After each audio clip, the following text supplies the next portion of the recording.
بسم اللہ الرحمن الرحیم الصلاۃ والسلام علیک یا رحمت للعالمین۔ آج انشاءاللہ الرحمن ہم اس حدیث مبارکہ کی ترکیب اور اس کا ترجمہ سیکھنے سمجھنے کی سعادت حاصل کریں گے۔ پیارے مصطفیٰ صلی اللہ علیہ وسلم نے ارشاد فرمایا، نعمتان، دو نعمتیں، مغبون، دھوکے میں ہیں، فیہما، ان دونوں کے بارے میں، کثیر من الناس، لوگوں میں سے بہت سارے لوگ۔ وہ کون سی نعمتیں ہیں؟ الصحت، نمبر 1 صحت مندی، تندرستگی، والفراغ، اور دوسری فراغت یعنی فارغ ہونا، مصروف نہ ہونا۔ اس حدیث مبارکہ میں صحت اور فراغت، ان دو نعمتوں کی فضیلت بتانے کے ساتھ ساتھ یہ بھی بتایا گیا ہے کہ یہ دو نعمتیں بہت عالی شان ہیں، بہت اعلیٰ ہیں، لیکن اس کے باوجود ان دو نعمتوں کا جس طریقے سے استعمال ہونا چاہیے، ان دو نعمتوں کو جس طریقے سے استعمال کرنا چاہیے، اکثر لوگ اس سے ناواقف ہیں، اکثر لوگ اس کے اندر دھوکے کے اندر ہیں۔ دھوکے کے اندر ہیں کیا مقصد؟ یعنی جس طرح سے ان نعمتوں کا استعمال کرنا چاہیے، ان دو نعمتوں کو استعمال میں لا کر دنیاوی اور اخروی بھلائیوں کو حاصل کرنا چاہیے، اکثر لوگ ایسا نہیں کرتے اور ان دو نعمتوں کو ضائع کر دیتے ہیں۔ ایک نعمت تو صحت ہے، آدمی جب تندرست ہوتا ہے تو بہت سارے کام وہ کر سکتا ہے، اور اگر وہ بیمار ہو جائے تو بہت سارے کام جو بالکل آسان ہوتے ہیں وہ بھی اس کی پہنچ سے دور ہو جاتے ہیں، اس کی طاقت و استطاعت سے دور ہو جاتے ہیں۔ آسان سے آسان کام بھی آدمی بیماری کی حالت میں نہیں کر پاتا، جبکہ صحت ہوتی ہے تو صحت کے اندر وہ مشکل سے مشکل کام بھی کر لیتا ہے۔ تو اکثر لوگ ان دو نعمتوں کا صحیح استعمال نہیں کرتے اور ان کو ضائع کر دیتے ہیں۔ اللہ تبارک و تعالی ہمیں ان دو نعمتوں کو صحیح استعمال کرنے کی توفیق عطا فرمائے۔ ترکیب کیسے ہوگی اس کی؟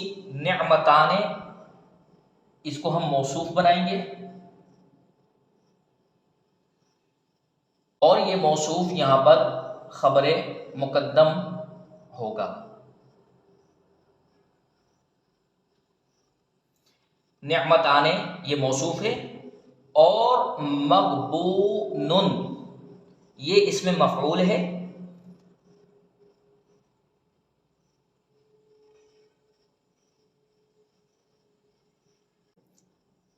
اور فی جار، ہما ضمیر مجرور متصل، یہاں پر یہ مجرور بنے گی، جار اپنے مجرور سے مل کر ظرف لگ ہوگا، مغبون اس میں مفعول کا، کثیر یہ صفت مشبہ ہے، صفت مشبہ ہے، اس کے اندر ہوا ضمیر اس کا فاعل ہے۔ صفت مشبہ اپنے ہوا ضمیر فاعل سے مل کر شبہ جملہ اسمیہ ہو کر یہ موصوف بنے گا۔ نکرہ کے بعد جار مجرور آ رہا ہے، نکرہ کے بعد جار مجرور آئے تو جار مجرور نکرہ کی صفت بنتا ہے۔ من جار، الناسی مجرور، جار مجرور مل کر اس کو ہم بنائیں گے ظرف مستقر۔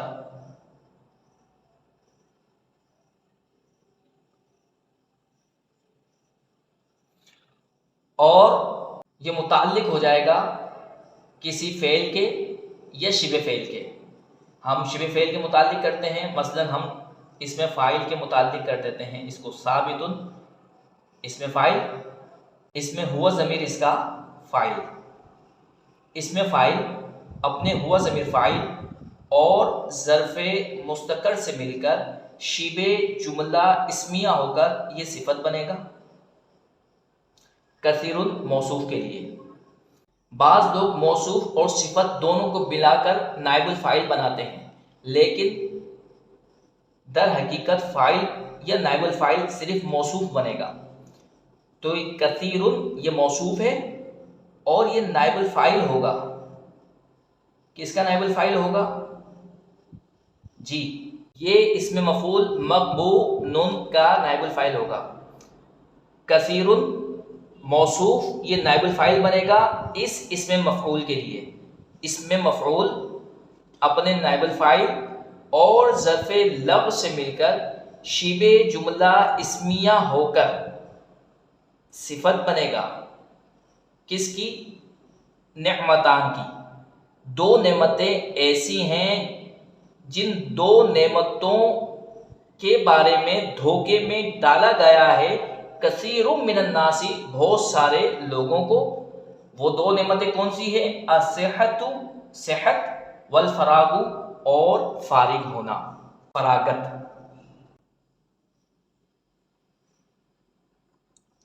بعض لوگ موصوف اور صفت دونوں کو ملا کر خبر مقدم بناتے ہیں، لیکن بار بار ترکیب جب کی جاتی ہے تو یہ بات بیان کی جاتی ہے کہ موصوف پہلا جز جو ہے وہ خبر بنے گا یا وہ فاعل بنے گا یا وہ مفعول بنے گا، بلکہ اس کی صفت جو ہوتی ہے وہ تو اس کے تابع ہوتی ہے. تو یہاں پر نعمتان یہ موصوف ہے اور مقبون اس میں مفعول یہ اس کی صفت ہے. کسی کے ذہن میں یہاں پر دو سوال آ سکتے ہیں.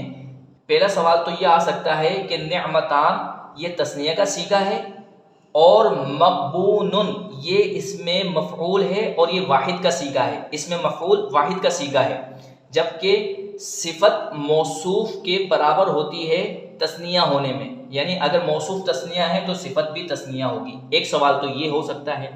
دوسرا سوال یہ آ سکتا ہے ذہن میں کہ موصوف کا جو اعراب ہوتا ہے وہی اعراب صفت کا ہوتا ہے. یہاں پر موصوف کے نیچے زیر ہے جبکہ صفت کے آخر میں پیش آ رہا ہے، دمہ آ رہا ہے. تو پہلے سوال کا جواب یہ ہے کہ صفت موصوف کے برابر ہوتی ہے تثنیہ ہونے میں، جمع ہونے میں، واحد ہونے میں، مگر کون سی صفت؟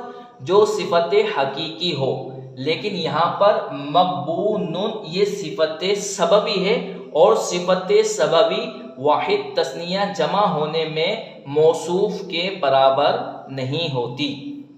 اور دوسرا سوال جو تھا کہ اس کے نیچے زیر آ رہا ہے اور اس کے آخر میں پیش آ رہا ہے، تو اس کا جواب یہ ہے کہ یہ صفت سببی ہے اور صفت سببی بھی صفت حقیقی کی طرح اعراب میں موصوف کے مطابق ہوتی ہے. اور یہ تثنیہ ہے اور یہ واحد ہے. اس کی حالت رفعی اسی طرح آتی ہے الف ما قبل فتحہ سے. یہ حالت رفعی کے اندر ہے، موصوف حالت رفعی میں ہے، اسی طرح یہ صفت بھی حالت رفعی میں ہے. تو صفت سببی رفع نصب جر میں موصوف کے برابر ہوتی ہے. یہاں پر یہ صفت بھی اپنے موصوف کے برابر ہے. فرق یہ ہے کہ یہ تثنیہ ہے اور تثنیہ کی حالت رفعی اسی طرح آتی ہے اور یہ مفرد منصرف صحیح ہے اور اس کی حالت رفعی اسی طرح آتی ہے. تو لہٰذا ان دونوں سوالات کے جوابات تفصیلاً دے دیے گئے. اب نعمتان یہ خبر مقدم ہو گئی تو اس کا مبتدا کہاں ہے؟ اس کا مبتدا یہ رہا. الصحت یہ معطوف علیہ ہے، واو حرف عطف ہے اور فراغ یہ معطوف ہے. معطوف علیہ اپنے معطوف سے مل کر مبتدا مؤخر ہوں گے.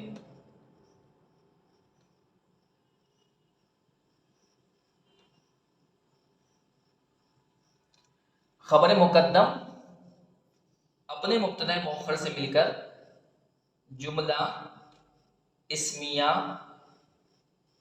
خبریہ ہوا.